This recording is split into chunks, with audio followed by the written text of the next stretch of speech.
Governance challenges today do not recognize borders. Therefore, our commitment to accountability and public trust must likewise be strengthened through collaboration and shared learning. Allow me to share that this gathering also comes at a defining moment for the Office of the Ombudsman of the Republic of the Philippines.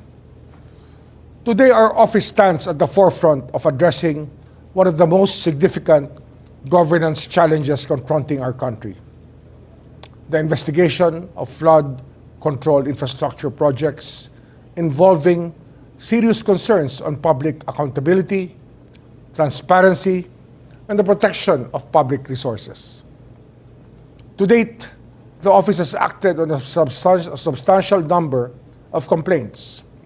In 2025 alone, 124 complaints underwent fact-finding investigation, and 36 proceeded to preliminary investigation and/or administrative adjudication. In 2026, these efforts intensified, with 209 complaints undergoing fact-finding investigation, several cases advancing to formal proceedings, and finally, 4 cases filed before the courts.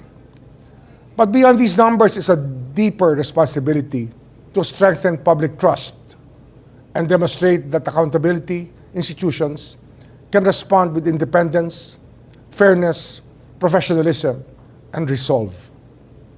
This moment reminds us of why regional platforms such as CEOF would matter.